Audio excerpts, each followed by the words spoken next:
Api di Bukit Menoreh. Cerita, Esa Mintarja. Audiobook, novel silat. Bab 534. Kedua orang bebahu kademangan itu tidak terlalu lama berada di rumah Ki Bekel. Mereka pun segera menyampaikan pesan Ki Demang Perancak bagi Ki Bekel Babadan. Nanti sore Ki Bekel diminta datang ke rumah Ki Demang di Perancak. Aku? Ya. Siapa lagi? Ki Demang tidak memerintahkan orang lain untuk menghadapnya. Perintah Ki Demang hanya ditujukan kepada Ki Bekel. Baik. Nanti sore aku akan datang menemui Kakang Demang di Perancak, jawab Ki Bekel dengan suara yang bergetar. Kedua orang bebahu itu pun segera minta diri. Sepeninggal kedua orang bebahu kademangan Perancak itu, Ki Bekel segera mencari kakeknya dan memberitahukan bahwa kakaknya sudah memerintahkan dua orang bebahunya untuk memanggilnya menghadap. Kapan? Bertanya kakeknya. Nanti sore, Kek. Orang tua itu mengangguk-angguk. Namun kemudian ia pun berkata, aku akan pergi bersamamu. Tinggal kedua orang bebahu kademangan Perancak itu, Ki Bekel segera mencari kakeknya dan memberitahukan bahwa kakaknya sudah memerintahkan dua orang bebahunya. Kakek akan pergi. Ya. Tetapi Kakang Demang hanya memanggil aku sendiri. Orang tua itu menarik nafas panjang. Katanya, tetapi aku bukan orang lain, Nger. Aku adalah kakeknya. Ia adalah cucuku sebagaimana engkau. Meskipun ia bukan cucuku yang sebenarnya, tetapi aku menganggap ia adalah cucuku sendiri, dan menurut rasaku, Ki Demang itu pun telah menganggap aku sebagai kakeknya sendiri. Sebagai kakeknya yang memeranakan ibu kandungnya. Ki Bekel itu pun termangu-mangu sejenak. Lalu katanya, baik, Kek. Kita akan pergi bersama-sama. Aku akan dapat menyandarkan keselamatanku kepada kakek. Orang tua itu menepuk bahu cucunya sambil berkata, berdoalah. Aku juga akan berdoa untukmu. Ki Bekel mengangguk sambil berdesis. Ya, Kek. Aku akan berdoa. Ki Bekel itu pun berusaha untuk menenangkan hatinya. Tetapi setiap kali terasa seakan-akan jantungnya tergores welat pring wulung yang tajam. Ki Bekel itu pun mengisi waktunya dengan berbagai macam kesibukan. Diturunkannya sangkar-sangkar burungnya dari gantungan. Diberinya semua burungnya makan dan digantinya minumnya dengan yang baru. Kemudian digantungkannya lagi sangkar-sangkar burung itu. Demikian ia selesai dengan burung-burungnya yang berjumlah 23 sangkar itu, maka Ki Bekel pun kemudian telah pergi ke Belumbang. Tiba-tiba saja Ki Bekel itu terjun ke dalam air dan berusaha menangkap beberapa ekor gurami di belumbangnya itu dengan jaring. Kalau Bibi masih ada, Bibi tentu senang sekali mendapatkan ikan gurami sebesar ini, desis Ki Bekel, ketika ia berhasil menangkap seekor gurami yang cukup besar. Meskipun Ki Bekel sudah menyibukkan diri, namun rasa-rasanya matahari bergerak lambat sekali. Sementara itu kegelisahannya masih saja menghentak-hentak di dadanya. Namun akhirnya matahari pun turun pula di sisi barat langit. Setelah mandi dan berbenah diri, maka Ki Bekel pun menemui kakeknya sambil berkata, kita pergi sekarang saja, Kek. Aku kira kita akan pergi menjelang senja. Sekarang saja, Kek. Aku tidak sabar lagi menunggu. Apa yang akan terjadi, biarlah segera terjadi. Jika Kakang ingin menggantungku di Banjar Kademangan Perancak, biarlah ia segera menggantungku sebelum matahari terbenam. Jangan begitu. Kau masih saja tidak yakin bahwa kakakmu itu seorang yang sabar dan pemaaf. Ya, Kek. Baiklah. Marilah kita pergi. Bukankah kakek akan berganti pakaian dahulu? Berganti pakaian? Ya, Kek. Bukankah kita akan bepergian? Orang tua itu menarik nafas panjang. Katanya, aku sudah tua, Nger. Biarlah aku berpakaian sederhana seperti ini saja. Tetapi kakek akan pergi ke rumah Kakang Demang. Bukankah tidak apa-apa jika aku mengenakan pakaian ini? Bukankah kita juga harus menghormati orang yang ingin kita kunjungi? Nger, sudahlah. Jangan pikirkan pakaianku. Sebaiknya kakek berganti pakaian. Bukankah hanya berselisih waktu sebentar saja? Kakek Ki Bekel itu termangu-mangu sejenak. Namun kemudian ia pun berkata, bukankah sudah lama aku tidak mempunyai pakaian yang lebih baik dari pakaian yang aku pakai ini? Kek, dahi Ki Bekel pun berkerut. Jangan pikirkan itu. Jadi selama ini ibu tidak pernah memikirkan pakaian kakek sama sekali? Mungkin ibu terlalu sibuk dengan keinginannya itu, Kek. Baru berapa lama ibumu disibukkan oleh keserakahannya itu? Tetapi bahwa ibumu tidak pernah memikirkan aku, bukankah sudah berbilang tahun? Tetapi sekali lagi aku katakan kepadamu, aku tidak menyalahkan siapa-siapa. Mungkin aku memang sudah tidak berarti sama sekali dalam hidupnya.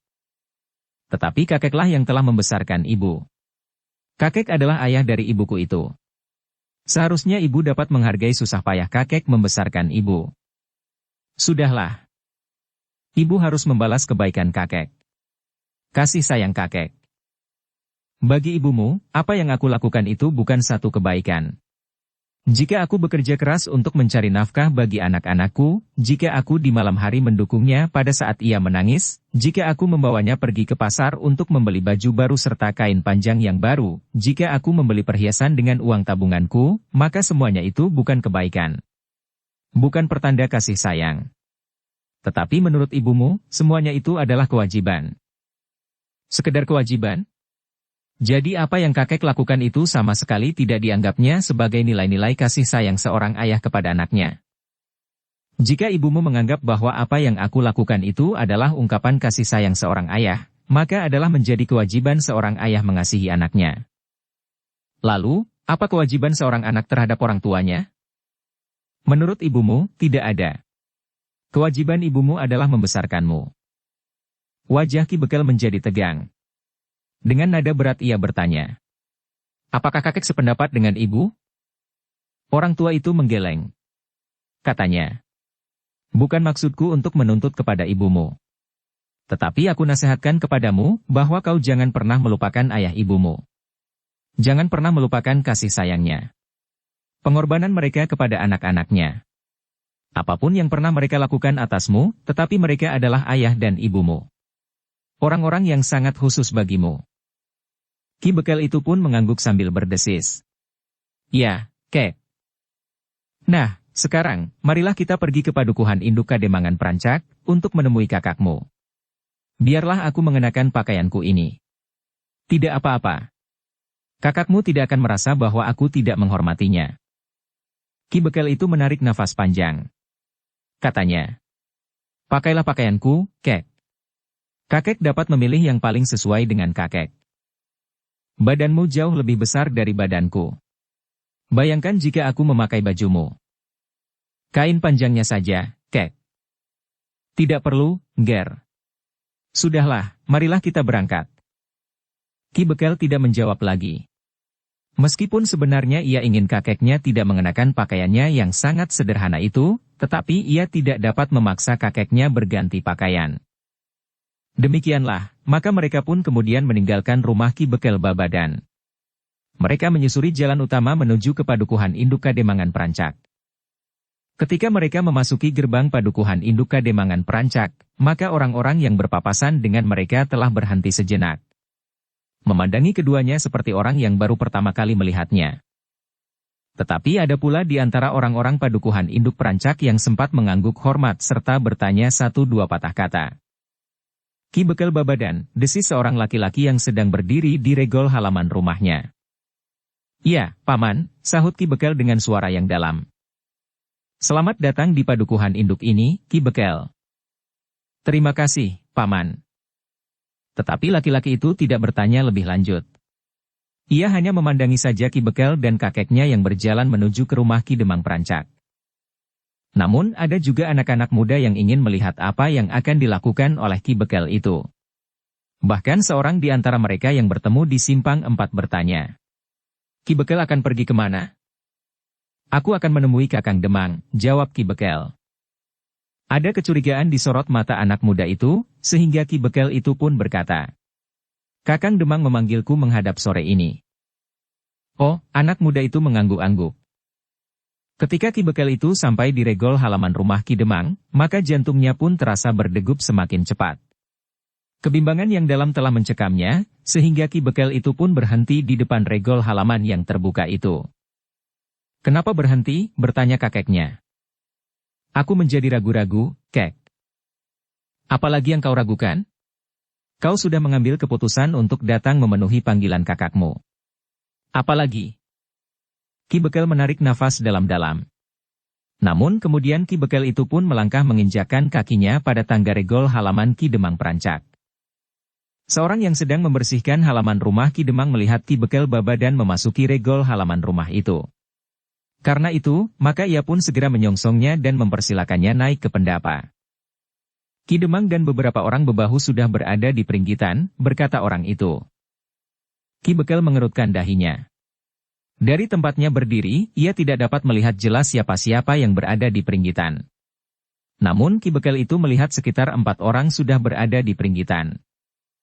Ki Bekel yang sudah berada di tangga pendapa itu segera surut beberapa langkah, ketika ia melihat orang-orang yang berada di pendapa itu bangkit berdiri.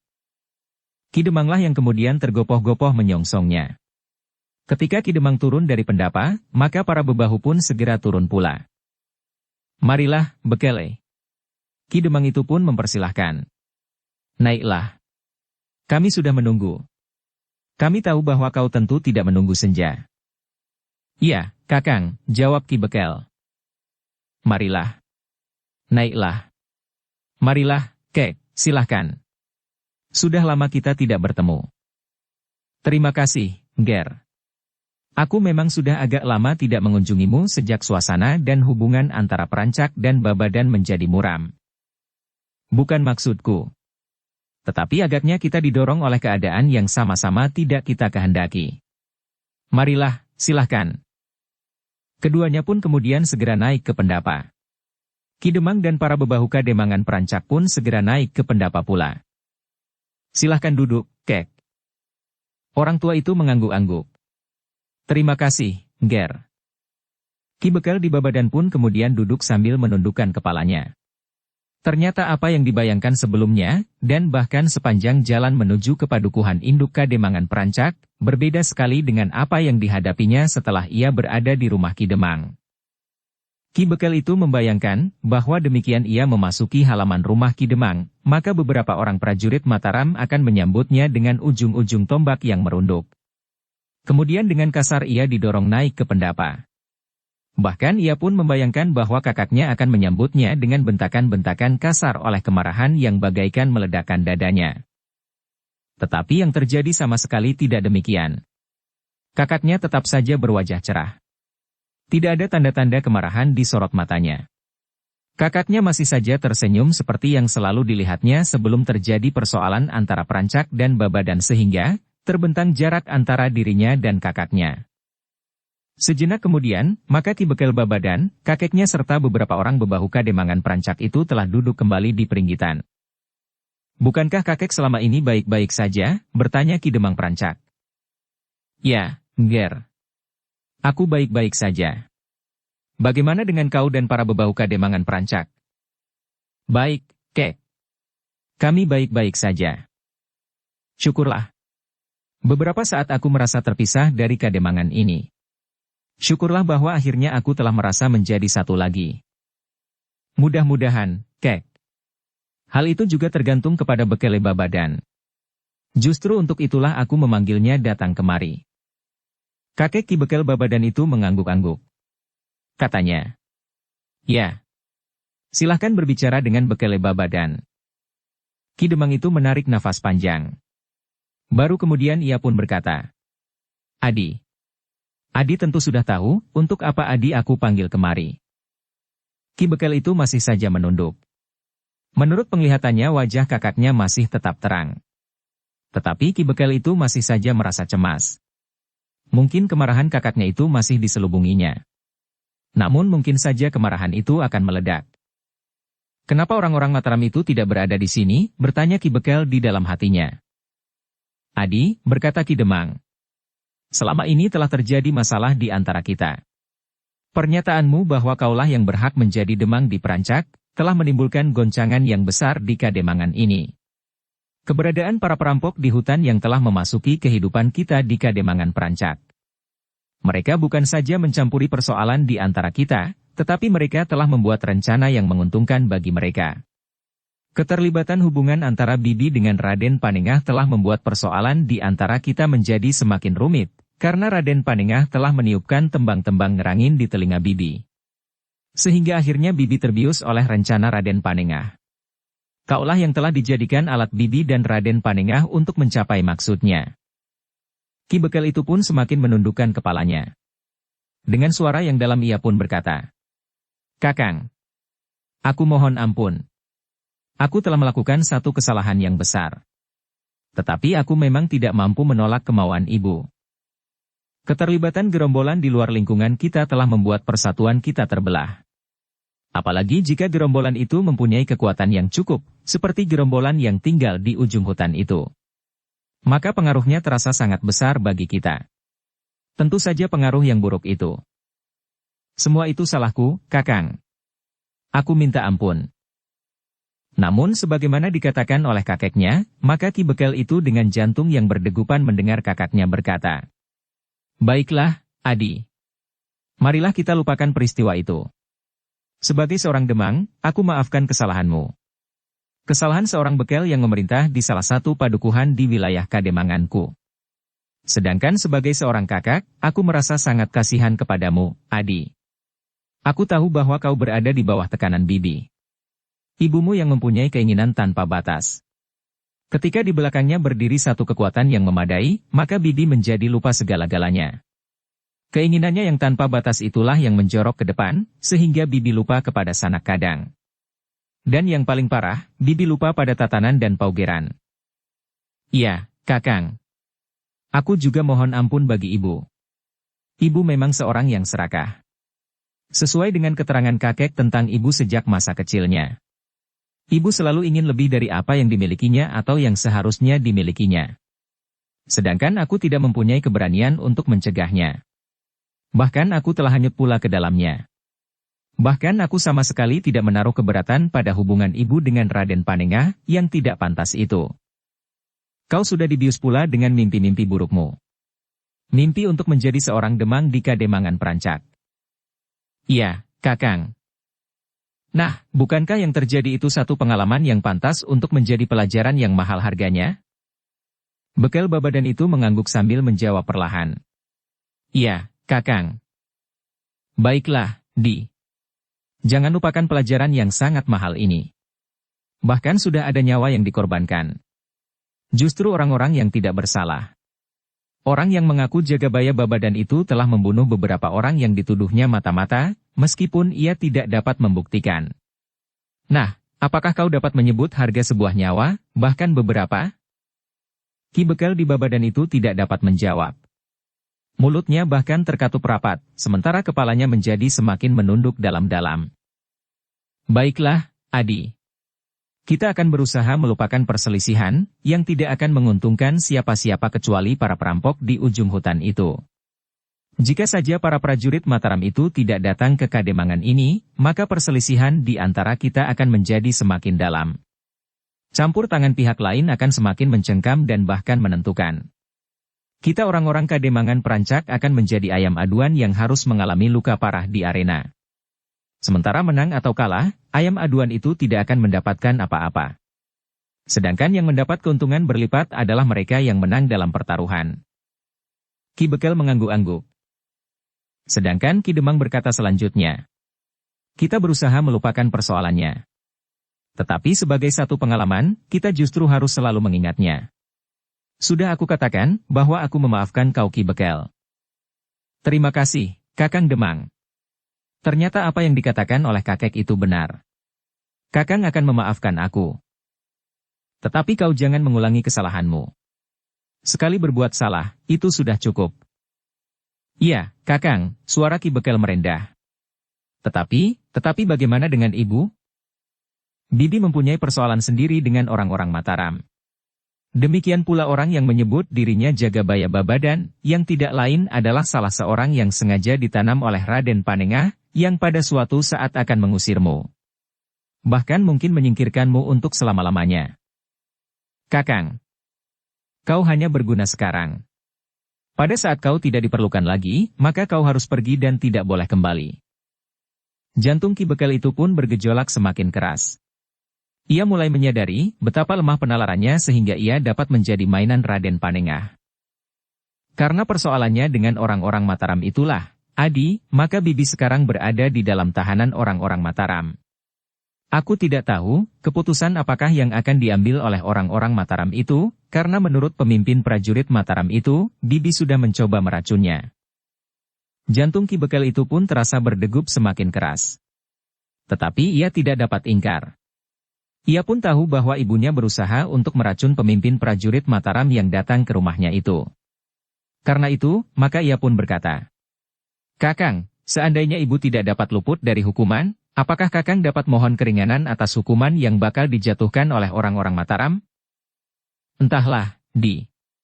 Untuk mengambil keputusan, seorang yang berwenang mengadili seseorang, sangat tergantung kepada orang-orang yang harus mengadili orang-orang yang bersalah itu. Meskipun ada tatanan dan paugeran untuk memecahkan perselisihan, maka adat yang sudah berlaku dapat diterapkan dan dipergunakan sebagai acuan untuk mengambil keputusan. Tetapi apa yang kakang katakan, tentu akan dipertimbangkan oleh orang-orang Mataram itu. Aku tidak yakin, Di. Mereka adalah orang-orang yang keras memegang tatanan paugeran. Meskipun demikian, aku akan mencobanya. Bukankah mereka masih belum kembali ke Mataram, kakang? Lagi, maka kau harus pergi dan tidak boleh kembali. Belum. Mereka masih ada di sini. Mereka ingin mengetahui hasil akhir dari pembicaraan kita. Mereka memang tidak ingin mencampurinya. Tetapi mereka pun berkepentingan untuk mengetahui apa yang kemudian terjadi. Jika demikian, tolong, kakang. Kami akan sangat berterima kasih jika kakang bersedia melakukannya. Tentu saja aku bersedia, Adi. Tetapi aku tidak tahu bagaimana tanggapan orang-orang Mataram itu. Itu tergantung sekali kepada pemimpin pasukan dari Mataram yang diracun oleh ibumu itu. Terasa degup jantung Ki Bekel itu menjadi semakin keras dan semakin cepat. Seakan-akan ia sudah melihat ibunya berdiri di tengah alun-alun di bawah tiang gantungan. Tali sudah melingkar di lehernya. Seorang algojo sudah siap unjuk menarik palang bambu tempat ibunya itu berpijak. Demikian palang kayu itu terlepas, maka ibunya akan berayun di tali gantungan itu. Ibu, tiba-tiba saja Ki Bekel itu terisak. Kau masih saja cengeng sejak kecilmu, Adi. Sekarang kau sudah tidak pantas lagi untuk menangis. Biarlah anak-anak yang sedang tumbuh remaja itu sajalah yang menangis.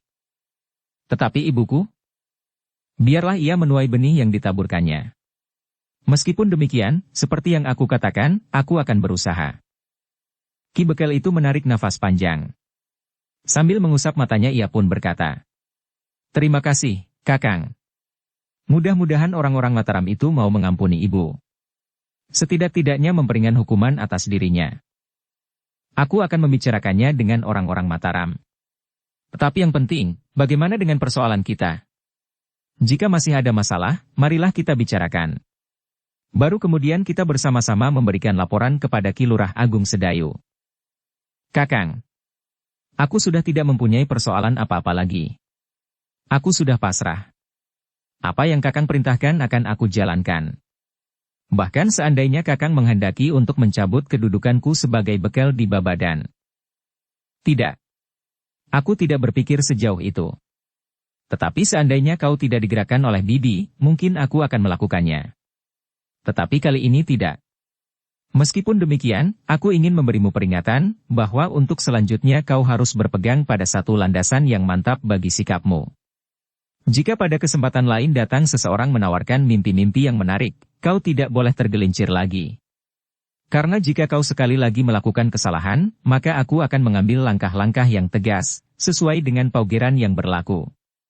Aku tidak akan mengampunimu lagi. Kakang, aku berjanji bahwa aku tidak akan melakukan kesalahan lagi. Aku akan setia kepadamu dan kepada Kademangan Perancak." "Bagus, Adi. Jika demikian, baiklah kita besok pagi pergi menemui Ki Lurah Agung Sedayu. Kita beritahukan kepadanya bahwa di antara kita sudah tidak ada masalah lagi. Tatanan dan paugeran di Perancak telah ditegakkan kembali." "Iya, kakang. Besok aku akan datang kemari. Datanglah wayah matahari sepenggalah. Kita akan pergi ke Banjar." Ki Lurah dan prajurit-prajurit sebagian berada di Banjar. Sebagian lagi berada di rumah Ki Jagabaya, yang dekat dengan Banjar itu. "Ibu berada di mana, kakang?" Bibi berada di Banjar itu pula. Orang yang mengaku jaga Baya Babadan itu juga berada di Banjar, di bawah pengawasan para prajurit Mataram. Apa aku boleh mengunjungi ibu, Kakang? Tidak sekarang. Biarlah besok kita berbicara dengan Ki Lurah. Mungkin kau diizinkan menengok Bibi. Ki Bekel itu mengangguk-angguk. Dalam pada itu, kakek Ki Bekel Babadan itu pun berdesis. Aku, kakek Bekele Babadan, mengucap terima kasih, Nger. Aku sejak semula sudah mengira bahwa kau masih tidak berubah. Aku memang yakin bahwa kau akan mengampuninya. Aku tahu bahwa ia melakukannya bukan karena niat buruknya, Kek. Tetapi karena kelemahan jiwanya. Jika kelemahan itu dapat diatasinya, maka ia akan berubah. Ki Bekel itu menarik nafas panjang. Dalam keadaan yang terjepit, ternyata ia dapat juga bersikap keras. Ketika ia seakan-akan menjadi berputus asa karena sikap orang-orang Babadan yang menyalahkannya, maka tiba-tiba saja ia telah berubah di luar kehendaknya sendiri. Ternyata pembicaraan di antara dua bersaudara itu tidak memerlukan waktu yang lama. Tidak ada tawar-menawar. Tidak ada sikap yang saling mementingkan diri sendiri. Pembicaraan keduanya memang lebih condong merupakan pembicaraan antara dua orang kakak beradik, daripada pembicaraan seorang Demang dengan seorang Bekel yang telah berusaha menentangnya, dan bahkan berusaha untuk merebut kedudukannya. Karena itu, maka keduanya tidak lagi mempunyai persoalan yang harus dibicarakan. Sementara itu, hidangan pun telah disuguhkan oleh seorang pembantu di rumah Ki Demang. Beberapa saat kemudian, maka Ki Bekel itu pun telah minta diri. Sementara langit pun telah menjadi buram. Besok pagi wayah matahari sepenggala, aku akan datang kemari. Baiklah, Adi. Sekarang biarlah kakek tinggal dan bermalam di sini. Bukankah kakek sudah lama tidak datang mengunjungi aku, dan apalagi tidur di rumah ini? Laki-laki tua itu menarik nafas panjang. Katanya, aku rindu untuk tinggal di sini barang 2-3 hari, Nger. Tetapi lain kali sajalah aku tidur di sini. Sekarang, biarlah aku menemani Bekele pulang ke Babadan. Besok aku akan menemaninya lagi datang kemari. Baiklah, Kek. Tapi besok aku harap kakek sungguh-sungguh datang bersama Adi Bekel Babadan. Tentu, Nger, aku tentu akan datang. Keduanya pun kemudian minta diri. Ki Demang menasehatkan agar Ki Bekel tidak berusaha untuk menemui ibunya lebih dahulu. Besok kita minta izin lebih dahulu, apakah kau diperkenankan menengoknya atau tidak? Kita tentu tidak akan dapat memaksakan kehendak kita. Iya, Kakang. Demikianlah, sesaat kemudian maka Ki Bekel Babadan itu pun segera meninggalkan rumah kakaknya untuk pulang ke Babadan. Tetapi rumahnya di Babadan akan terasa sangat sepi. Ibunya tidak berada di rumah itu. Dan bahkan mungkin tidak hanya sehari 2 hari, tetapi berhari-hari, atau malahan selamanya. Ketika Ki Bekel itu memasuki regol halaman rumahnya, maka terasa jantungnya berdesir. Bahkan Ki Bekel itu pun tertegun sejenak ketika kakinya akan menginjak tangga pendapa. Sudahlah, Nger, berkata kakeknya. Agaknya orang tua itu dapat menangkap perasaan cucunya yang menyadari kesalahan yang telah dilakukannya. Ki Bekel berpaling. Dipandanginya kakeknya sekilas. Mata Ki Bekel itu menjadi basah. Katanya dengan suara yang tersendat. Kek. Beruntunglah di rumah ini ada kakek. Jika kakek tidak ada di rumah ini, maka aku akan kehilangan segala-galanya. Apa artinya rumahku yang besar ini tetapi kosong sama sekali? Perabot rumah yang betapapun baik dan mahalnya, berapapun jumlah pembantu yang ada di rumah ini, tidak akan dapat mengisi kekosongan itu. Ki Bekel itu berhenti sejenak. Namun kemudian katanya. Karena itu, Kek. Jangan tinggal di bilik itu lagi. Kakek harus pindah ke ruang dalam. Masih ada beberapa sentong yang kosong. Tetapi rasa-rasanya aku sudah mapan berada di bilikku itu, Nger. Tidak, ibulah yang menempatkan kakek di bilik yang kecil dan pengap itu. Tetapi sekarang aku sendiri. Karena itu, aku minta kakek tinggal bersamaku di dalam. Kakeknya tersenyum. Katanya. Baiklah. Tetapi marilah naik lebih dahulu. Keduanya pun kemudian naik ke pendapa. Kakeknya lah yang mengetuk pintu peringgitan agak keras. Seseorang terdengar melangkah ke pintu. Mengangkat selarak, kemudian mendorong pintu itu sehingga terbuka. Pembantu rumah yang membuka pintu itu mengangguk. Kemudian orang itu pun segera kembali ke belakang. Kakek Ki Bekel itulah yang kemudian memasang selaraknya kembali. Seperti diminta oleh Ki Bekel, kakek tua itu tidak kembali ke biliknya di dekat dapur. Tetapi ia masih duduk di ruang dalam menemani Ki Bekel yang kesepian. "Sudahlah, sekarang beristirahatlah," berkata kakeknya, ketika pembicaraan mereka sekali-sekali mulai menyebut Nyai Demang yang muda, yang sedang ditahan oleh para prajurit Mataram. "Bagaimana dengan ibu, Kek?" Suara Ki Bekel itu menjadi parau. "Sudah beberapa kali aku katakan, serahkan sepenuhnya kepada kakakmu agar ia dapat berpikir tenang. Jika ia masih dibebani berbagai macam persoalan, maka ia justru akan menjadi kebingungan. Karena itu, jangan menuntut lagi. Besok kita akan berbicara panjang dengan para prajurit Mataram." "Ya, Kek. Tidurlah. Kau perlu banyak beristirahat." "Aku akan tidur, Kek." Tetapi kakek tidak usah pergi ke bilik di sebelah dapur. Kakek dapat mempergunakan bilik yang mana saja yang kakek kehendaki. Orang tua itu tersenyum sambil mengangguk. Katanya, "Ya, aku nanti akan memilih bilik yang paling sesuai." Ki Bekel itu pun kemudian pergi ke biliknya. Ia masih mendengar kakeknya itu membersihkan debu dengan sapu lidi yang khusus dipergunakan di bilik yang biasanya memang kosong. Karena pembaringannya yang jarang dipakai, maka tikarnya pun agaknya berdebu, meskipun bilik itu setiap hari dibersihkan. Ki Bekel pun mencoba untuk dapat tidur. Dipejamkannya matanya rapat-rapat. Dicobanya pula untuk mengosongkan angan-angannya. Tetapi Ki Bekel memerlukan waktu untuk dapat benar-benar tidur. Tetapi Ki Bekel tidak dapat tidur nyenyak. Beberapa saat saja ia sudah terbangun lagi. Bahkan dadanya mulai terasa sakit. Ki Bekel itu pun kemudian bangkit dari pembaringannya. Seakan-akan di luar sadarnya, ia melangkah keluar dari biliknya. Ki Bekel tertegun ketika ia melihat kakeknya tidak tidur di bilik manapun. Tetapi kakeknya itu tidur di ruang dalam, di tikar yang dibentangkan di lantai. Namun ketika Ki Bekel akan membangunkannya, tangannya yang sudah terjulur untuk menyentuh kaki kakeknya itu telah tertahan. Kakeknya tidur nyenyak sekali, sehingga Ki Bekel itu tidak ingin mengusiknya. Ki Bekel itu pun justru melangkah ke pintu butulan. Ketika ia berdiri di luar di tengah malam, maka terasa udaranya segar sekali. Angin berhembus perlahan sekali mengusap wajah Ki Bekel. Dinginnya serasa menyusup, menyentuh perasaan Ki Bekel yang gelisah. Beberapa lama Ki Bekel berdiri di luar. Segarnya udara telah membuat Ki Bekel itu mengantuk. Ki Bekel masih sempat untuk tidur beberapa lama lagi sampai menjelang fajar. Bangun lagi. Bahkan dadanya mulai terasa sakit.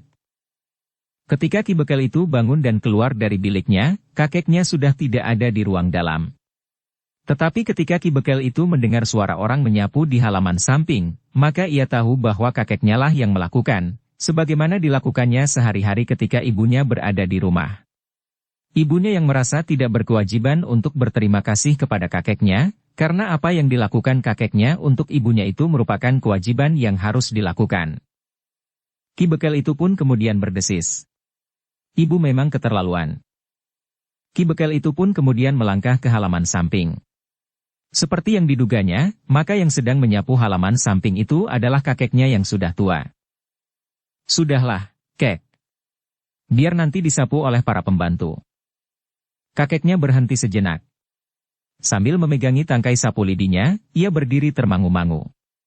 Dipandanginya cucunya itu dengan kerut yang semakin dalam di dahi. "Bukankah pekerjaan ini sudah aku lakukan sejak lama?" kakeknya itu justru bertanya. "Sudah waktunya bagi kakek untuk beristirahat." Kakeknya tersenyum. Katanya, "Tanpa melakukan apa-apa, tubuhku akan cepat menjadi lemah. Tetapi dengan berbuat sesuatu seperti ini, maka otot-ototku akan bergerak. Darahku akan mengalir lebih lancar. Aku tidak akan terlalu cepat menjadi pikun. Tetapi kakek akan letih. Bukankah yang aku lakukan ini tidak seberapa berat? Aku memang memerlukan merasa letih. Asal tidak terlalu letih. Dengan demikian aku akan tetap banyak makan dan minum." Ki Bekel menarik nafas panjang. Ternyata kakeknya yang sudah terbiasa menyapu halaman samping itu tidak mau menghentikannya. Kakek Ki Bekel itu baru selesai setelah halaman samping menjadi bersih. Gila-gilar tanpa sehelai daun pun yang tercecer di halaman. Tetapi jika kemudian angin berhembus, maka satu-satu daun kering pun akan berjatuhan lagi. Tetapi nanti, di sore hari, kakek Ki Bekel itu akan menyapu halaman samping itu lagi. Demikianlah yang dilakukan, pagi dan sore. Kakek Ki Bekel itu pun kemudian menyandarkan sapu lidinya. Beberapa saat ia duduk di sebuah amben panjang yang terletak di bawah sebatang pohon jambu air untuk mengeringkan keringatnya. Baru kemudian kakek tua itu pergi ke pakiwan. Ketika matahari naik, maka Ki Bekel dan kakeknya pun telah bersiap. Mereka akan pergi ke padukuhan induk Kademangan Perancak, untuk bersama-sama dengan Ki Demang menemui Ki Lurah Agung Sedayu. Lurah prajurit Mataram yang datang ke Kademangan Perancak. Sebelum wayah matahari sepenggalah, maka keduanya telah berada di rumah Ki Demang di Perancak. Bersama Ki Demang, Ki Jagabaya dan beberapa orang bebahu, Ki Bekel akan menghadap Ki Lurah Agung Sedayu. "Apakah kakek juga akan pergi bersama kami ke Banjar?" bertanya Ki Demang. "Untuk apa? Apakah ada yang penting aku lakukan di Banjar Kademangan? Mungkin kakek akan minta izin menemui Bibi? Jika saja kakek mendapat izin, bukankah sekaligus kakek akan menengok Bibi di Banjar Kademangan?" Ternyata kakek Ki Bekel itu ragu-ragu. Namun akhirnya orang tua itu pun mengangguk sambil berkata, "Baiklah, Ger. Kalau mungkin aku dapat bertemu dengan bibimu." Beberapa saat kemudian, maka sebuah iring-iringan kecil telah meninggalkan rumah Ki Demang Perancak. Mereka langsung menuju ke Banjar Kademangan, yang letaknya tidak begitu jauh dari rumah Ki Demang. Di Banjar, Ki Lurah Agung Sedayu telah siap untuk menerima mereka. Setelah duduk di peringgitan, maka Ki Demang pun telah memperkenalkan kakek Ki Bekel Babadan itu dengan Ki Lurah Agung Sedayu. Dalam pada itu, setelah basa-basi sejenak, maka Ki Demang pun kemudian berkata kepada Ki Lurah, "Ki Lurah Agung Sedayu, aku datang bersama Ki Bekel Babadan. Kami telah mengadakan pembicaraan pendahuluan kemarin. Ternyata di antara kami sudah tidak ada masalah lagi. Ki Bekel sudah mengakui kesalahannya, serta mengembalikan keadaan seperti sebelum terjadi gejolak. Babadan akan kembali kepada kedudukan semula sebagai satu padukuhan di dalam lingkungan sebuah kademangan." "Syukurlah," berkata Agung Sedayu. "Namun meskipun demikian, Ki Demang aku harap menyelenggarakan pertemuan antara para bekel dan bebahunya di seluruh Kademangan Perancak, yang akan dipimpin oleh Ki Demang sendiri. Di dalam pertemuan itu akan dimantapkan kembali kedudukan para bekel. Ki Demang pun akan dapat memberikan peringatan keras kepada para bekel yang tidak tunduk kepada perintah Ki Demang, serta padukuhan-padukuhan yang menjadi ragu-ragu mengambil sikap berdasarkan paugeran yang ada. Karena pada dasarnya, setiap padukuhan, bahkan setiap orang, telah terikat pada kewajiban, di samping hak yang diperolehnya." Ki Lurah Agung Sedayu itu pun terdiam sejenak. Namun kemudian ia pun berkata pula. Dengan demikian para bekel yang menjadi ragu-ragu bersikap pada saat Babadan mencoba untuk mengambil alih kepemimpinan, perlu mendapat peringatan. Pada saat yang paling gawat sekalipun para bekel harus mengambil sikap. Jika ada di antara para bekel yang hanya menunggu kesempatan terbaik, seperti ujung ilalang yang condong kemana arah mata angin bertiup, maka setidak-tidaknya kepada mereka harus diambil tindakan. "Ya, Ki Lurah," sahut Ki Demang. "Kami akan menyerahkan hukuman apa yang terbaik bagi mereka. Aku tidak akan mencampuri persoalan Kademangan Perancak. Ki Demang kumpulkan mereka, dan tuding orang-orang yang bersalah itu. Orang-orang yang hanya mementingkan keselamatannya sendiri tanpa bersikap sama sekali." Ki Demang Perancak itu mengangguk. Dengan nada berat ia pun berkata, "Baik, Ki Lurah. Aku akan mengadakan pertemuan dengan para bekel di padukuhan-padukuhan seluruh Kademangan Perancak. Dengan demikian, maka segalanya akan menjadi pasti. Tidak ada lagi yang harus diragukan," berkata Ki Lurah Agung Sedayu. "Besok aku akan menyelenggarakannya, Ki Lurah, mumpung Ki Lurah masih ada di sini. Sudah aku katakan, bahwa aku tidak akan mencampuri persoalan yang akan berkembang di Perancak. Campur tangan orang-orang yang bersarang di ujung hutan dengan sandaran tajamnya senjata, telah meresahkan rakyat Perancak. Bahkan hampir saja rakyat Perancak terpecah dan saling bermusuhan sesama kadang. Biarlah kalian berbicara tentang kalian sendiri. Biarlah kalian menentukan keberadaan kalian sendiri. Campur tangan orang lain hanya akan berakibat buruk. Aku tidak bermaksud mengundang campur tangan Ki Lurah. Aku hanya ingin Ki Lurah menjadi saksi. Jika setelah kami mencapai kesepakatan ada pihak yang berusaha melanggarnya, maka kami akan dapat mengambil tindakan seperlunya, tanpa terjadi salah paham dengan prajurit Mataram. Atau jika perlu, kami dapat minta bantuan prajurit Mataram, sesuai dengan ketentuan yang berlaku. Ki Lurah Agung Sedayu mengangguk-angguk. Katanya, "Baiklah. Tetapi aku harap pertemuan itu benar-benar dapat dilaksanakan besok atau setidak-tidaknya dalam waktu dekat, karena kami akan segera kembali ke Mataram." "Baik, Ki Lurah. Besok sore pertemuan itu akan kami selenggarakan. Karena Banjar ini dipergunakan oleh para prajurit, maka pertemuan itu akan kami selenggarakan di rumahku. Aku akan datang untuk menjadi saksi dari pembicaraan itu. Dengan pembicaraan itu, maka segala sesuatunya sudah diperbaharui dan pasti." "Terima kasih, Ki Lurah. Mudah-mudahan keberadaan Ki Lurah untuk menjadi saksi itu dapat mendorong kami untuk menemukan kepastian itu." Ki Lurah pun mengangguk-angguk.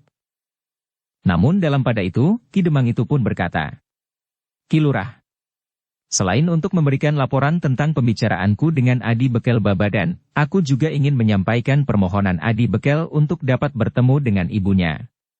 Syukurlah kalau bibi itu tidak akan dibawa ke Mataram, kalau Ki Lurah dapat memberikan pengampunan." Ki Lurah Agung Sedayu menarik nafas panjang. Katanya, "Semua yang bersalah akan aku bawa ke Mataram. Selain orang-orang yang dapat kami tangkap di ujung hutan, juga mereka yang tertangkap di Kademangan Babadan. Tentu saja orang yang mengaku Ki Jagabaya Babadan termasuk di antara mereka. Selain Ki Jagabaya, maka yang ikut memegang peranan dalam usaha perebutan kedudukan di Kademangan Perancak adalah Nyai Demang Muda, yang telah menghasut anaknya untuk melakukan perlawanan kepada seorang Demang yang sah. Ki Lurah, aku menganggap bahwa persoalannya sudah selesai. Adi Bekel sudah mengakui kesalahannya dan berjanji untuk tidak melakukan lagi. Mungkin persoalannya dengan Ki Demang sudah Ki Demang anggap selesai. Tetapi ibu Ki Bekel itu sudah berusaha meracun kami, beberapa orang yang datang ke rumah Ki Bekel pada waktu itu, untuk mengalasi pembicaraan Ki Bekel dengan Ki Demang Perancak." Ki Demang menarik nafas panjang. Ia tidak dapat berbuat apa-apa lagi. Nyai Demang Muda itu memang sudah berusaha membunuh dengan racun, di antaranya adalah Ki Lurah Agung Sedayu, lurah prajurit yang sedang menjalankan tugasnya di Kademangan Perancak. Dengan demikian, maka kesalahan Nyai Demang Muda ini menjadi semakin bertimbun. Jadi, sudah tertutup kemungkinan untuk memberikan pengampunan bagi bibi, agar bibi tidak usah dibawa ke Mataram. Nyai Demang itu pasti akan aku bawa ke Mataram. Sedangkan tentang pengampunan baginya, aku tidak dapat berkata apa-apa. Segala sesuatunya tergantung kepada para pejabat di Mataram." Ki Demang menarik nafas panjang. Ia pun kemudian berpaling kepada Ki Bekel sambil berkata, "Adi, kau dengar sendiri keputusan Ki Lurah Agung Sedayu tentang bibi." Ki Bekel itu pun mengangguk. Namun kemudian ia pun berkata, "Ki Lurah, segala sesuatunya memang terserah kepada Ki Lurah. Namun jika Ki Lurah mengizinkan, aku dan kakek ingin bertemu dan berbicara dengan ibu, sebelum ibu dibawa ke Mataram." Ki Lurah Agung Sedayu termangu-mangu. Namun kemudian ia pun melambaikan tangannya memanggil seorang prajurit yang berada di halaman Banjar. Prajurit itu pun mendekat.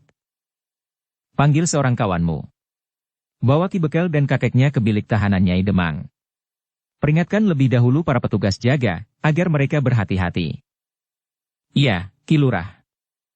Prajurit itu pun kemudian memanggil seorang kawannya untuk bersama-sama membawa Ki Bekel dan kakeknya ke bilik tahanannya. Namun Ki Demang itu pun berkata, "Aku ikut bersama mereka." "Silahkan, Ki Demang."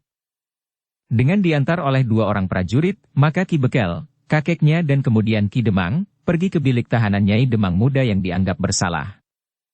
Seorang di antara para prajurit itu pun sempat menemui prajurit yang bertugas menjaga para tawanan, untuk menyampaikan pesan Ki Lurah Agung Sedayu agar mereka berhati-hati. Sementara yang seorang lagi mengantar Ki Bekel, kakeknya serta Ki Demang Perancak ke bilik tahanan Nyai Demang Muda.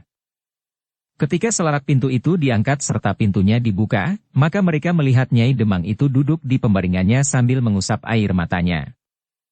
"Ibu," desis Ki Bekel. Nyai Demang itu bangkit berdiri. Namun ketika ia melihat ayahnya serta Ki Demang berdiri di pintu, maka Nyai Demang itu pun berkata dengan suara parau, Untuk apa mereka kemari? Ibu. Ini kakek ingin bertemu dengan ibu. Demikian pula Kakang Demang Prancak. Suruh mereka pergi. Aku tidak memerlukan mereka. Tetapi kakek datang untuk menemui ibu. Orang tua tidak tahu diri. Kakekmu itu hanya dapat menghalangi gegayuhanku. Kakekmu selalu menjadi penghalang jalanku. Agaknya kakekmu itu juga yang telah melaporkan kegiatanku kepada orang-orang Mataram. Tidak, Bibi, sahut Ki Demang Prancak. Kakek tidak berbuat apa-apa. Yang memberikan laporan kepada para prajurit Mataram adalah 2 orang pengembara yang pernah ditangkap oleh orang-orang Babadan. Jika Bibi menganggap itu mustahil, maka biarlah Bibi menyalahkan aku, karena akulah yang menyambut para prajurit Mataram itu, serta memberikan banyak keterangan kepada mereka. Aku tahu bahwa kau selalu dengki terhadap adikmu.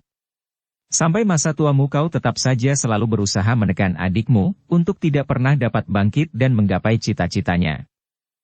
Kalau cita-citanya wajar dan lurus, tanpa melanggar tatanan dan paugiran, aku tentu akan mendukungnya, Bibi. Bukankah aku sudah banyak memberinya kesempatan?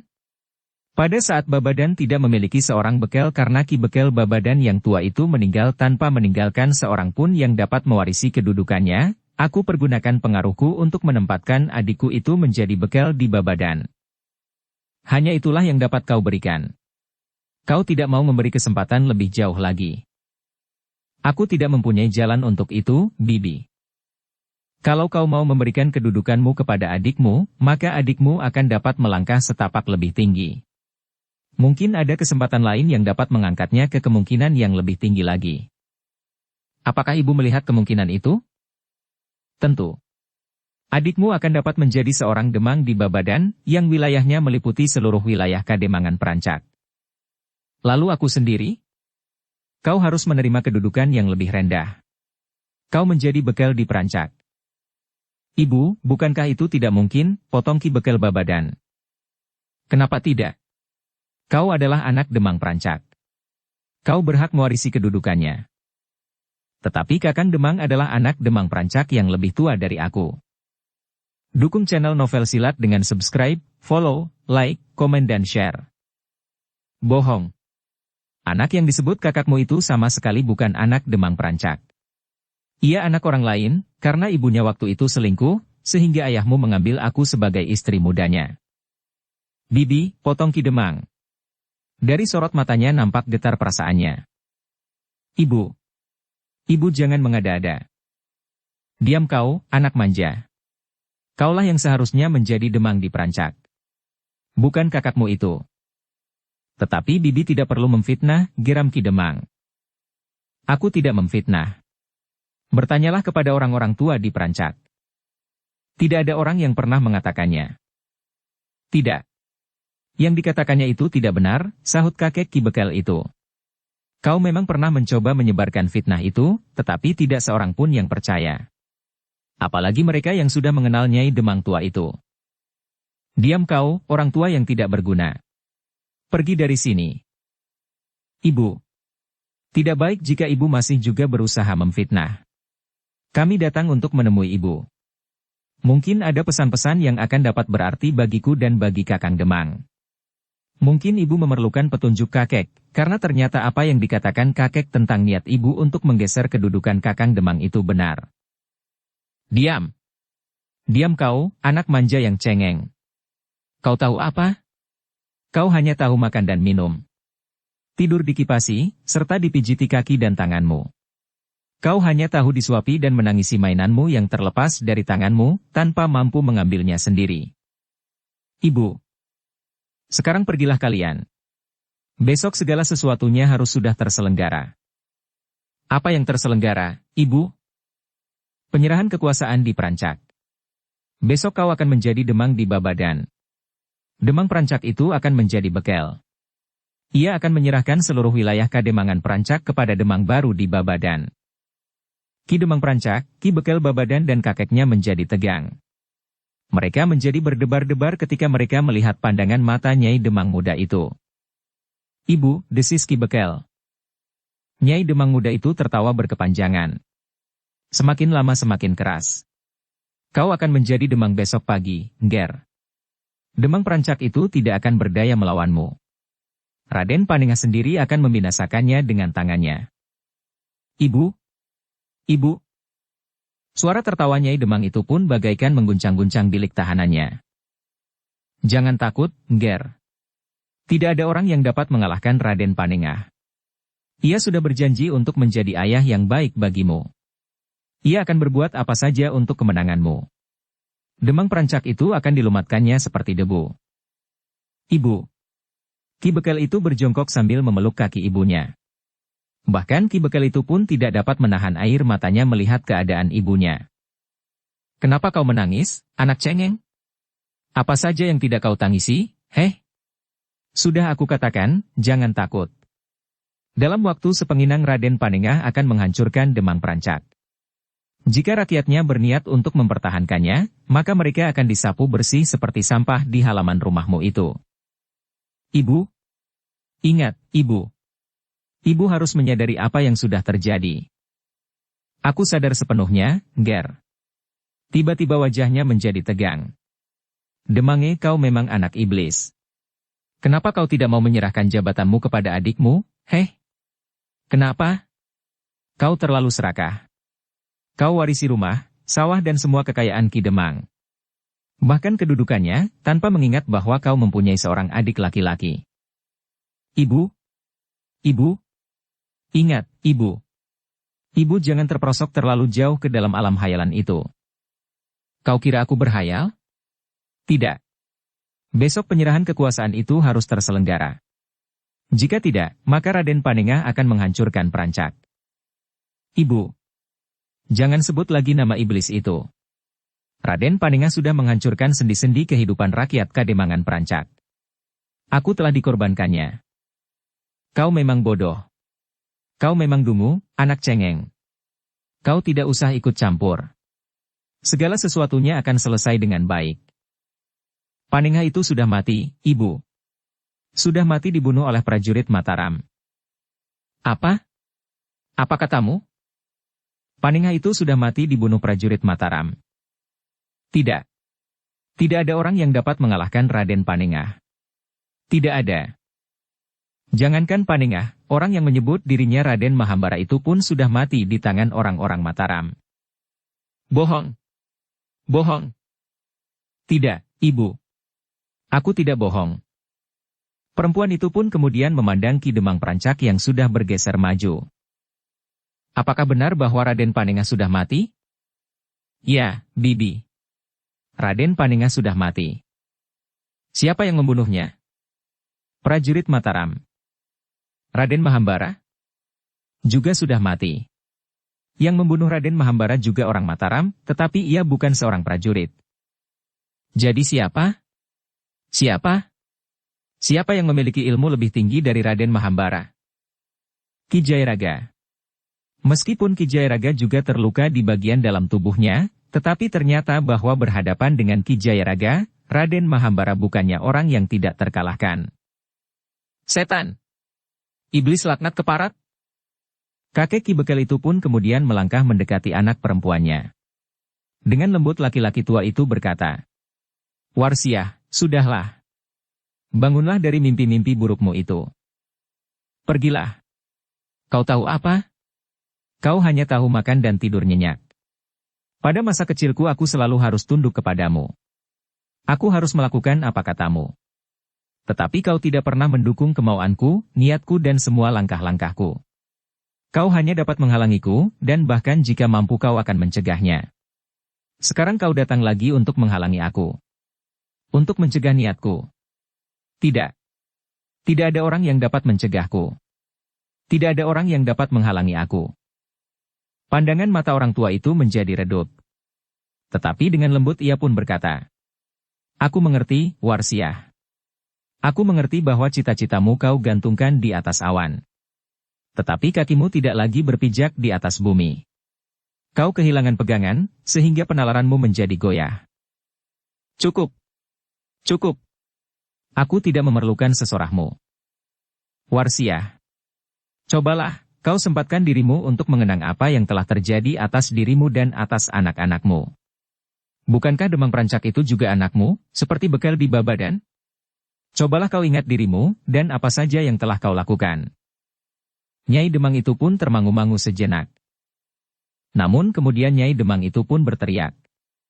Jangan ganggu aku lagi. Pergilah. Aku tidak memerlukan kau lagi. Ternyata kau tidak dapat memenuhi kewajibanmu, menuruti dan mencukupi kebutuhanku. Aku tidak mengelak, Nger. Aku memang tidak dapat memenuhi semua keinginanmu. Tetapi itu bukan berarti bahwa aku mengabaikan kewajibanku. Apa yang aku inginkan tidak pernah dapat kau adakan. Aku selalu kecewa sejak masa kecilku. Aku tidak punya apa-apa seperti yang dipunyai oleh kawan-kawan. Bahkan golek dari kayu pun aku tidak punya. Setiap kawan-kawanku bermain anak-anakan, aku hanya dapat menggendong gedebung pisang. Sementara kawan-kawanku mempunyai golek dari kayu yang disungging manis sekali. Aku minta maaf, Nger. Tetapi apa yang dapat aku berikan kepadamu dan kepada saudara-saudaramu itu adalah apa yang aku punya. Semuanya. Hidupku, kerja kerasku dari pagi sampai petang, hasilnya adalah bagimu dan saudara-saudaramu. Aku berikan segala-galanya bagi anak-anakku. Sedangkan mereka yang memberi golek dari kayu yang diukir dan disungging halus itu belum tentu memberikan segala-galanya bagi anaknya.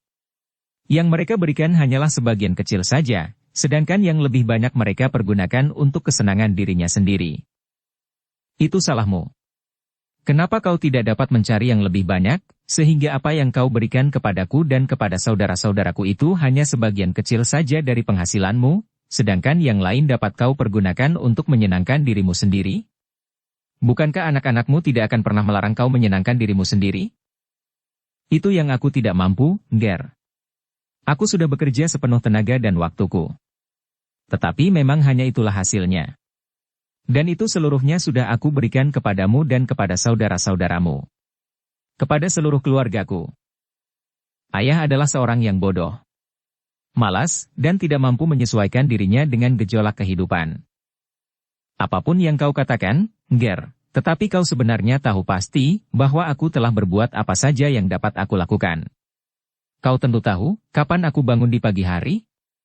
Kapan aku pulang dari kerja, apa saja yang dapat aku kerjakan? Jika ini aku katakan kepadamu, Warsiah, bukan berarti bahwa aku mulai mengeluh atau bahkan merasakan ketidakadilan yang maha agung. Sama sekali tidak. Aku justru mensyukuri segalanya yang telah dikurniakan kepadaku. Itulah takaran yang pantas bagiku, bagimu dan bagi keluargaku. Tanpa mensyukuri kurnianya, maka kita akan selalu diburu oleh perasaan kecewa, ketidakpuasan, selalu merasa kekurangan. Dan lebih buruk lagi, kita akan menggugat kepada kuasa yang maha agung. Nyai Demang itu termangu-mangu sejenak. Dahinya nampak berkerut, sementara punggungnya basah oleh keringat. Kita memang pantas berusaha, Nger. Berjuang untuk mencapai satu keinginan. Satu gegayuhan. Usaha dengan sekuat tenaga adalah ungkapan permohonan yang sungguh-sungguh dari satu permohonan kepada Yang Maha Agung. Tetapi takaran yang dipergunakan bagi kurnianya atas kita, harus kita terima dengan mengucapkan syukur. Kita tidak dapat menuntut lebih, dengan mempergunakan cara-cara yang bertentangan dengan wewalernya. Jalan yang justru dikendalikan oleh nafsu hitam yang memancar dari hati iblis yang berbulu duri. Nyai Demang itu masih berdiri mematung, namun wajahnya menjadi semakin menunduk. Ibu, desis Ki Bekel kemudian. Kakek benar, Ibu. Dipandanginya anaknya dengan mata yang basah. Dengan suara yang tertahan Nyai Demang itu pun bertanya. Apa maksudmu? Apa yang ingin kita capai, agaknya sudah berada di luar takaran kurnia yang maha agung. Sehingga kita sudah mulai menyandarkan keberhasilan niat kita yang sudah melampaui takaran itu kepada kekuatan hitam di ujung hutan. Warsiah, sambung ayahnya. Kau harus mulai menyadari dan mengakui sebagaimana dikatakan oleh anakmu. Ia adalah anakmu, tetapi penalarannya ternyata lebih jernih dari penalaranmu. Ibu, Raden Paningah dan Raden Mahambara adalah wujud dari hati iblis yang hitam itu. Untuk dapat memandang dan mengenali iblis yang berhati kelam itu, maka kita dapat memandang Raden Paningah dan Raden Mahambara. Aku pun merasa sangat terlambat dapat mengenali mereka. Nger, nada suara Nyai Demang itu merendah. Air matanya pun mengalir semakin deras. Ibu dapat melihat kelemahan ibu itu? Tangis Nyai Demang itu pun kemudian meledak bagaikan bendungan pecah. Tiba-tiba saja Nyai Demang itu berjongkok di hadapan ayahnya, memeluk kakinya sambil berkata di sela-sela isak tangisnya. "Ampuni aku, ayah. Aku mohon ampun." Ayahnya itu pun kemudian membungkuk sambil memegangi lengan anak perempuannya, kemudian menariknya berdiri. "Sudahlah, Warsiah. Sudah. Ayah belum mengampuni aku," tangis Warsiah. Tetapi ia masih belum mau bangkit berdiri. "Kau tidak bersalah. Aku bersalah. Aku bersalah kepada ayah, kepada Bekel Babadan, dan kepada seluruh warga padukuhan Babadan dan sekitarnya. Aku telah menyulut permusuhan di antara kalian. Bahkan telah mengundang campur tangan prajurit Mataram." Orang tua itu pun termangu-mangu sejenak, sementara Nyai Demang masih menangis sambil memeluk kakinya. "Ampuni aku, ayah. Aku mohon ampun." Orang tua itu mengusap matanya yang menjadi basah. Sambil menarik Nyai Demang itu agar berdiri, ia pun berkata, "Sudah, Warsiah.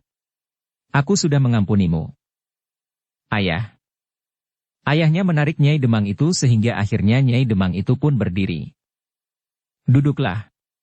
Duduklah di pembaringanmu." Ki Demang menarik nafas panjang. Pengakuan ibu tirinya itu merupakan pertanda bahwa ibu tirinya itu tidak akan membuat ulah lagi di kemudian hari, meskipun kemungkinan di luar dugaan dapat saja terjadi. Nyai Demang itu pun kemudian duduk di bibir pembaringannya, namun isaknya masih terasa menyesakkan dadanya. Di sela-sela isaknya, Nyai Demang itu masih juga berkata, "Nger, Demange Perancak, aku juga minta maaf kepadamu dan kepada seluruh rakyat di Perancak. Semuanya terpercik oleh sikapku yang tidak sepantasnya. Aku minta maaf." "Baiklah, Bibi. Aku sudah memaafkan Bibi.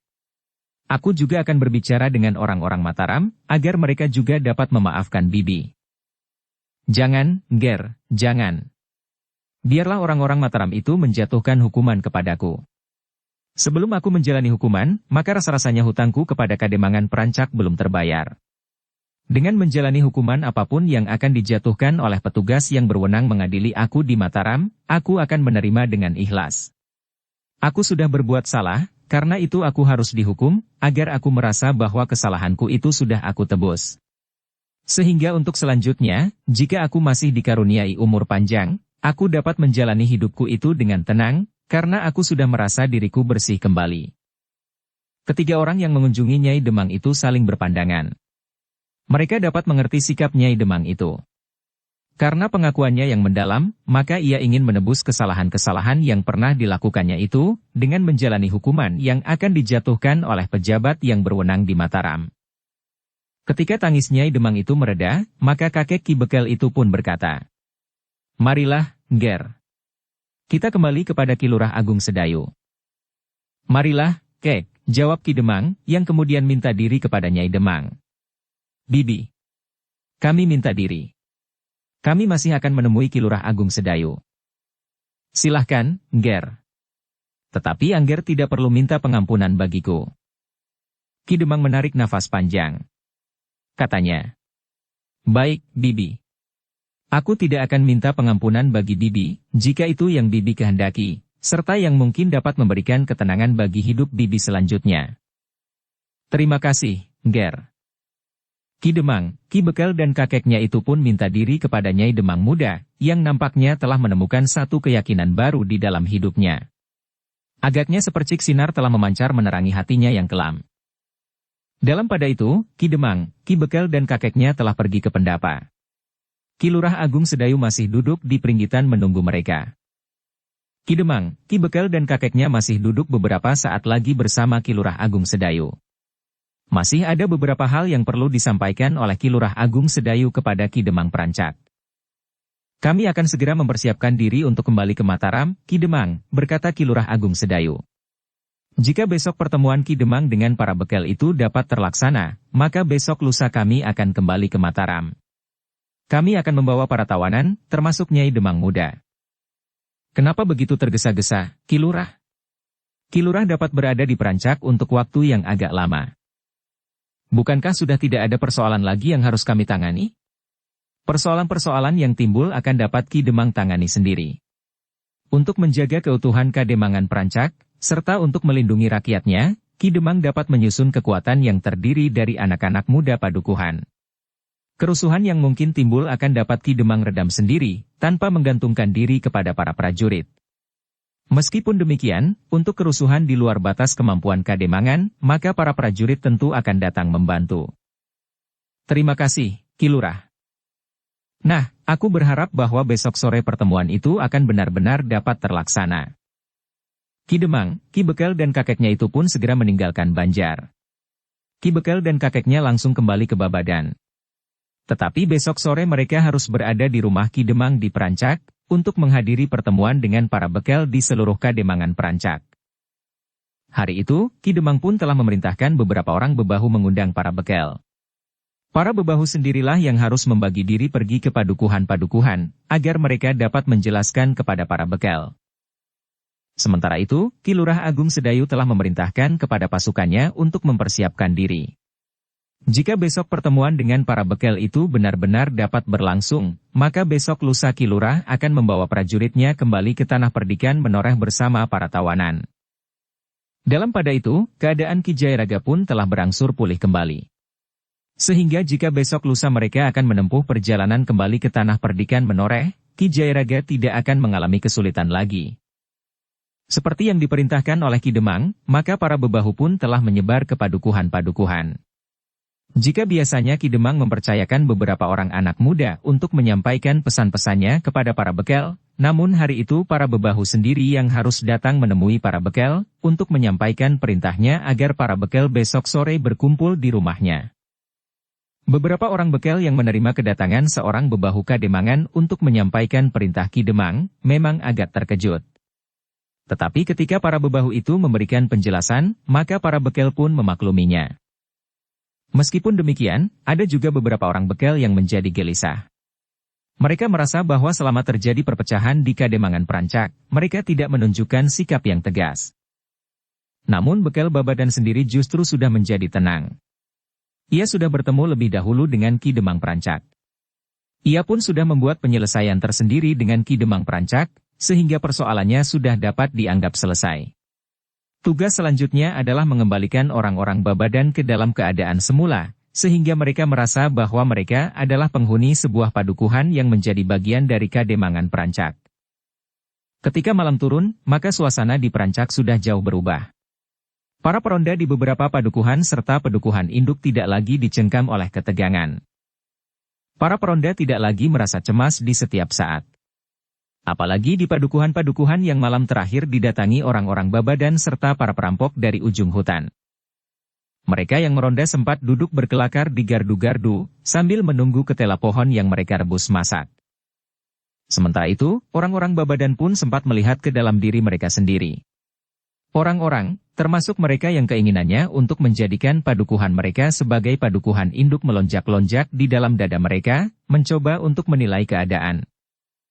Mereka pun akhirnya sadar, bahwa sia-sialah mereka jika mereka masih saja bermimpi untuk menjadikan padukuhan mereka padukuhan induk sebuah Kademangan, yang akan disebut Kademangan Babadan, yang wilayahnya meliputi Kademangan Prancak. Bahkan beberapa orang telah menjadi malu sendiri, bahwa untuk beberapa lama mereka telah berada di bawah pengaruh para perampok yang tinggal di ujung hutan. Bahkan seorang ibu tengah menangis tanpa henti, menangisi anak gadisnya yang mulai mengandung karena berhubungan dengan seorang yang berasal dari sarang para perampok di ujung hutan itu. Sedangkan seorang janda kembang pun hampir saja berniat untuk membunuh diri. Untunglah kerabatnya sempat mencegahnya dan mencoba memberikan beberapa nasihat, sehingga janda itu mengurungkan niatnya. Janda itulah yang untuk beberapa lama telah tinggal bersama orang yang disebut Ki Jagabaya di padukuhan Babadan. Untuk beberapa lama ia terlena, sehingga ia tidak menyadari siapakah sebenarnya orang yang disebut Ki Jagabaya Babadan itu. Ketika Ki Jagabaya itu minta kepadanya untuk tinggal bersamanya, ia justru merasa sangat bangga. Matanya seakan-akan menjadi rabun, bahwa ia tidak melihat betapa wajah Ki Jagabaya yang bengis itu, bagaimana sikapnya yang kasar dan kata-katanya yang kotor. Untuk beberapa lama ia menganggap bahwa Ki Jagabaya itu adalah laki-laki yang sangat didambakannya, sepeninggal suaminya yang sakit-sakitan. Tetapi ketika semuanya sudah berakhir, ia mulai dapat melihat kebenaran tentang orang yang disebut Ki Jagabaya itu. Perasaan malu, kecewa, menyesal dan berbagai macam perasaan yang bercampur baur, telah membuatnya berputus asa, sehingga janda kembang yang masih juga belum dinikahi oleh Ki Jagabaya itu berniat untuk membunuh diri. Ki Bekel Babadan pun melihat luka-luka di padukuhannya, yang ditinggalkan oleh para perampok yang semula tinggal di ujung hutan itu, namun yang kemudian perlahan-lahan berniat membangun landasan dari gerakan mereka di padukuhan Babadan. Bahkan mereka telah merencanakan untuk membuat Babadan menjadi sebuah kademangan. Ki Bekel itu pun menyadari bahwa ia telah dihadang oleh tugas yang berat untuk memulihkan keadaan padukuhannya, sehingga orang-orang padukuhannya tidak lagi merasa segan dan malu berbaur dengan rakyat perancak dari padukuhan yang lain di seberang susukan. Ki Bekel itu tidak seharusnya lagi menjadi orang cengeng dan manja, yang hanya dapat bersandar kepada ibunya. Bahkan pada saat ibunya tersesat, maka ia pun telah terseret pula ke arah yang sesat itu pula. Ki Bekel sadar bahwa telah datang waktunya untuk bangkit dan berdiri di atas kedua kakinya sendiri. Namun Ki Bekel tidak sendiri. Para bebahunya yang dikumpulkannya, merasa mengemban kewajiban yang sama seperti Ki Bekel. Mereka sadar bahwa tidak ada gunanya lagi mereka untuk menuding Ki Bekel dan menyalahkannya. Ki Kebayan itu pun berkata kepada orang-orang Babadan, "Kita semuanya telah bersalah. Adalah tidak adil jika kita membebankan kesalahan ini kepada Ki Bekel semata-mata. Ki Bekel berani bertindak lebih jauh, karena Ki Bekel merasa mendapat dukungan dari rakyat Babadan. Karena itu maka marilah kita semuanya mengakui, bahwa kita bersama-sama telah terjerumus ke dalam satu kesalahan, yang akibatnya ternyata sangat buruk bagi padukuhan Babadan. Selama ini kita telah mengeluarkan banyak sekali uang untuk membiayai keberadaan orang-orang dari ujung hutan itu. Tetapi uang dapat dihitung jumlahnya. Lebih dari itu, kita sudah kehilangan harga diri dan kenyataan tentang diri kita sendiri." Rakyat Babadan pun menyadari. Masuknya unsur dari luar padukuhan mereka benar-benar telah merusakkan tatanan kehidupan di padukuhan mereka. Bahkan orang-orang dari luar lingkungan mereka itulah kemudian yang menentukan nafas kehidupan di Babadan. Ki Bekel sendiri tidak lebih dari sosok wayang yang berada di tangan seorang dalang yang bengis. Demikianlah, maka Kademangan Perancak pun mulai membenahi diri. Seperti diperintahkan oleh Ki Demang, maka di keesokan harinya para bebahu Kademangan, para Bekel serta bebahu padukuhan berkumpul di rumah Ki Demang Perancak. Ketika matahari turun, maka para Bekel pun mulai berdatangan, disertai para bebahu masing-masing. Selain mereka, maka Ki Lurah Agung Sedayu pun telah hadir pula bersama Gelagah Putih. Seorang yang pernah berada di Perancak, pada saat-saat Kademangan Perancak berada di bawah bayangan campur tangan pihak lain. Para perampok yang tinggal di ujung hutan. Dalam pertemuan itu, Ki Demang tidak lagi berbicara melingkar-lingkar.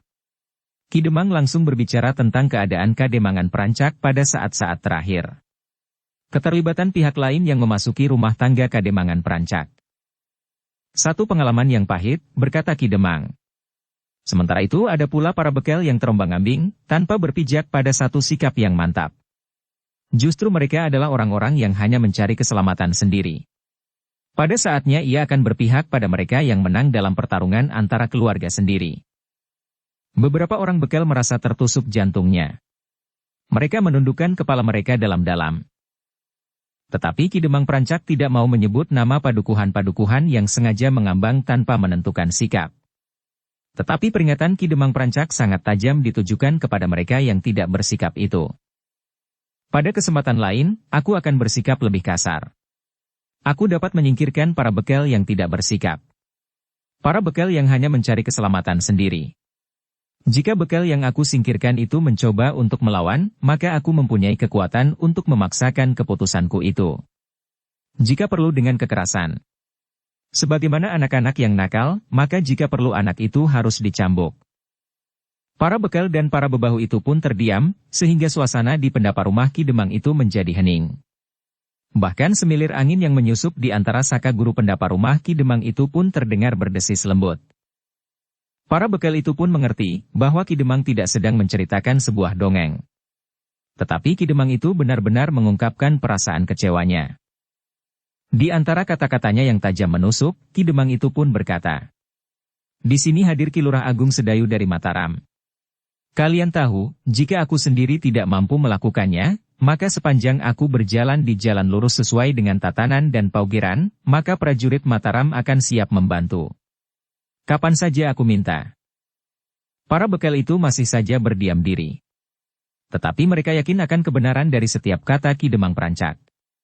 Para prajurit Mataram itu tentu akan mendukung Ki Demang, sepanjang Ki Demang berjalan di atas tatanan dan paugeran.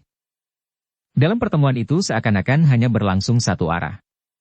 Bukan sebuah pembicaraan. Tetapi para bekal dan bebahunya itu hanya datang untuk mendengarkan sesorak Ki Demang yang sedang marah. Babadan mendapat sorotan terbesar dalam pembicaraan itu. Namun Ki Demang pun berkata, tetapi bekal Babadan telah menyadari segala kesalahannya. Sedangkan menurut para pemimpin dari para prajurit Mataram, yang mempunyai kesalahan terbesar adalah justru Nyai Demang Muda. Istri Ki Demang almarhum. Nyai Demang telah meracuni penalaran anaknya, didukung oleh pihak ketiga, pihak yang seharusnya berdiri di luar pagar Kademangan Perancak. Namun ternyata kehadiran mereka diterima dengan baik oleh Ki Bekal Babadan, atas petunjuk ibunya. Sehingga apa yang terjadi telah kalian ketahui. Beruntunglah bahwa sepasukan prajurit Mataram yang datang itu dipimpin oleh Ki Lurah Agung Sedayu, sehingga segala sesuatunya tetap terkendali. Meskipun demikian, gerombolan yang tinggal di ujung hutan itu sudah dihancurkan. Bersambung ke bab 535. Dukung kami dengan subscribe, follow, like, komen dan share. Terima kasih.